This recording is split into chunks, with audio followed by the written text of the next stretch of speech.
तो घर में आलू के पराठे तो सभी को बहुत पसंद होते हैं। अगर इसे बनाने की सोचें तो लंबा चौड़ा प्रोसीजर लगता है, जिसे फिर हम पराठे बनाना ही स्किप कर देते हैं।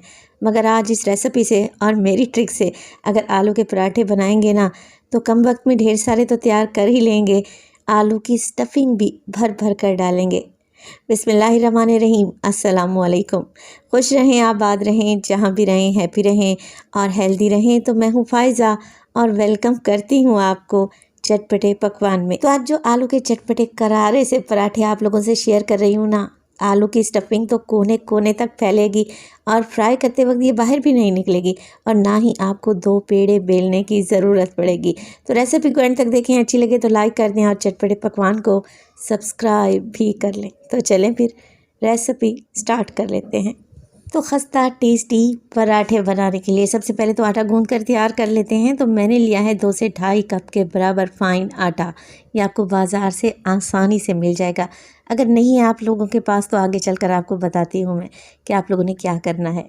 अच्छा, फ़ाइन आटे में डाल दें तकरीबन हाफ़ टी स्पून के करीब नमक और 1 टेबल स्पून मैं इसमें डालूँगी पिसी हुई चीनी। चीनी ऑप्शनल है, नहीं डालना चाहते तो स्किप कर दें। चीनी डालने से पराठे कोई मीठे नहीं हो जाते, बल्कि इनका कलर खूबसूरत आता है, अच्छा गोल्डन सा।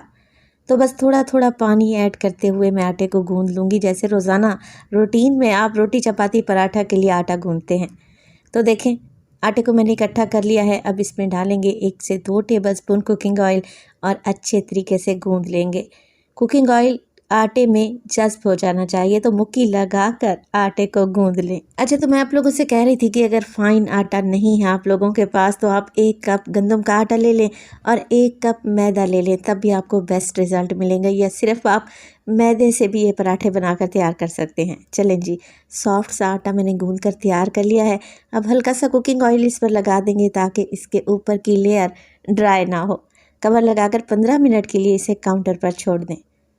आलू की स्टफिंग बनाकर तैयार कर लेते हैं, जिसके लिए है मैंने आधा किलो के करीब उबले हुए आलू। आलू को बॉईल करें, ठंडा करें, छिलका उतारने के बाद ग्रेटर की मदद से ग्रेट कर लें। अच्छा, आलू की जो करारी सी हम फिलिंग बनाकर तैयार करेंगे ना, इसमें आलू का बड़ा पीस बिल्कुल भी नहीं होना चाहिए। तो ग्रेटर की मदद से ग्रेट कर लें ताकि कोई भी बड़ी गुठली बाकी ना रहे। चलें जी, आलू ग्रेट हो चुके हैं। अब इसमें डालें मिर्च मसाले। तो सबसे पहले तो मैं डालूँगी इसमें नमक हाफ़ टी स्पून मोटी कुटी हुई लाल मिर्च का इस्तेमाल करूँगी और काली मिर्च का पाउडर भी डालूँगी हाफ़ टी स्पून। डालेंगे इसमें ज़ीरा पाउडर 1 टीस्पून है, मोटा कुटा हुआ ज़ीरा है। साथ के साथ 1 टीस्पून डालें इसमें मोटा कुटा हुआ धनिया। हल्दी डालेंगे अच्छे कलर के लिए 1 से 2 चुटकी और साथ के साथ मैं इसमें लाल वाली और हरी वाली फ्रेश लाल मिर्च का भी इस्तेमाल कर रही हूँ। तो 2 हरी मिर्चें थी जिन्हें मैंने बारीक काट कर डाल दिया है। डालेंगे इसमें ढेर सारा हरा धनिया, चाहे तो पुदीना भी डाल सकते हैं। अच्छा, आलू की स्टफिंग में मैं 2 से 3 टेबलस्पून पानी भी डालूंगी। सादा पानी है और कुछ नहीं। अब आप लोग पूछेंगे कि फ़ायज़ा आलू की स्टफिंग में पानी क्यों ऐड किया है? तो मुझे स्टफिंग को हल्का सा पतला करना है, जिससे क्या होगा, पराठे पर ये आराम से फैलती जाएगी और हमें ज़्यादा मुश्किल पेश नहीं आएगी। और स्टफिंग करते वक्त पराठे से ये फीलिंग बाहर भी नहीं आएगी और फ्राई करते वक्त भी इंशाल्लाह ताला पराठे के अंदर ही रहेगी। तो बस 2 से 3 टेबलस्पून पानी डालें और सारी चीज़ों को वेल कंबाइन कर लें। तो देखें, आलू का इस तरीके से चिपचिपा सा मटेरियल बनकर तैयार हो गया। इसे रख देंगे एक साइड पर। आटा जो हमने रखा था रेस्ट के लिए, वो अच्छा खासा सेट हो चुका है। चलें जी, अब इसके पेड़े बनाकर तैयार कर लेते हैं। तो 2 कप गूंदे हुए आटे से मैं 4 पराठे बनाकर तैयार कर लूँगी। तो पहले पेड़े बनाकर रख लें, आसानी रहेगी। बस पेड़े उठाएं, स्टफिंग को भरें और पराठे फ्राई करते जाएं। तो देखें, इस साइज़ के मैंने 4 पेड़े बनाकर तैयार कर लिए हैं। अब एक अदद पेड़ा उठाएं, काउंटर पर लेके आएँ और बाकी के पेड़ों को ढाँप कर रख दें। तो खुश्क आटे का इस्तेमाल करते हुए पेड़े को हल्का सा बढ़ा लेंगे और बस बेलन की मदद से नॉर्मल साइज़ की एक रोटी बेल लें। और इस स्टेज पर अगर तो रेसिपी आप लोगों को ज़रा सी भी अच्छी लग रही हो, रेसिपी को लाइक कर दिया करें और चटपटे पकवान को सब्सक्राइब भी कर लें। आप सब लोगों का बेहद शुक्रिया। तो देखें, नॉर्मल साइज़ की मैंने रोटी बनाकर तैयार कर ली ना। अब इस पर लगाएंगे स्टफिंग। अच्छा, ये स्टफिंग आप रात में ही बनाकर फ्रिज में रख सकते हैं, क्योंकि मैंने इसमें प्याज का इस्तेमाल नहीं किया तो ये पानी बिल्कुल भी नहीं छोड़ेगी। 3 से 4 टेबलस्पून मैंने स्टफिंग लगा दी है। अब फैलाने का भी इसे तरीका है। चम्मच की बैक पर हल्का सा ऑयल लगाएं और आलू के मिक्स को रोटी पर फैला दें।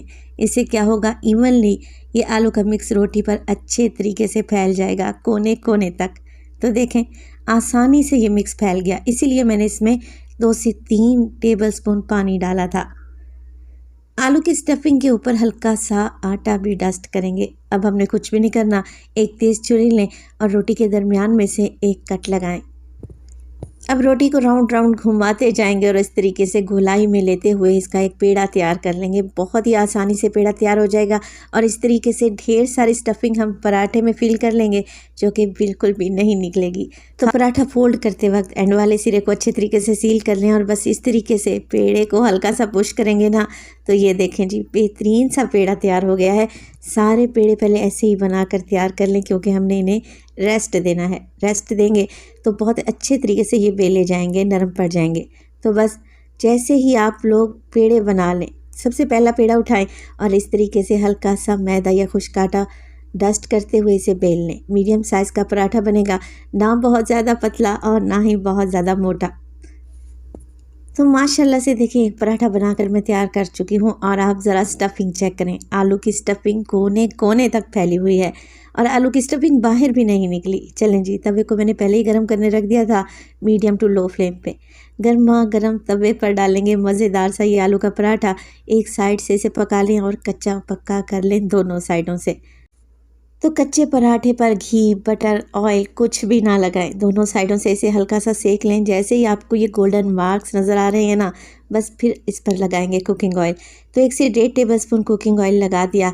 अब हमने इसको फ्राई करना है। तो फ्राई करने के लिए आप स्पैचुला की मदद से हल्का हल्का प्रेस करते हुए पराठे को फ्राई करें।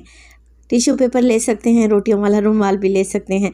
हल्का हल्का प्रेस करेंगे ना तो पराठा अंदर तक पकेगा और माशाल्लाह से बेहतरीन गोल्डन फ्राई होगा। ये देखें कुछ इस तरीके से। एक साइड से पराठा फ्राई हो गया, दूसरी साइड से भी मैं इसे पका लूँगी, हल्का सा फ्राई कर लूँगी। माशाल्लाह से बेहतरीन आलू के स्टफिंग वाले पराठे तैयार हुए हैं। और माशाल्लाह से आप लोग ज़रा देखें कि तवा बिल्कुल नीट एंड क्लीन है, स्टफिंग ज़रा बराबर भी बाहर नहीं निकली। आलू के पराठे बनाते वक्त सबसे बड़ी दिक्कत यही आती है कि स्टफिंग बाहर निकल जाती है, जिससे फिर पराठा बेला ही नहीं जाता। तो इस तरीके से आलू के पराठे बनाएं। माशाल्लाह से देखें कोने कोने तक आलू भरा हुआ है। इस पराठे में केचप या फिर हरी चटनी के साथ सर्व करें, खाकर मज़ा आ जाएगा। रेसिपी ट्राई करें तो अपना फीडबैक लाजमी दिया करें। आपके एक प्यारे से कमेंट का मुझे इंतज़ार रहेगा। तो देखें लग रहे हैं ना टेस्टी। अपना बहुत सारा ख्याल रखिएगा। फ़ाइज़ा को अपनी दुआओं में याद रखिएगा। मुझे दीजिए इजाज़त। टिल देन अल्लाह निगहबान।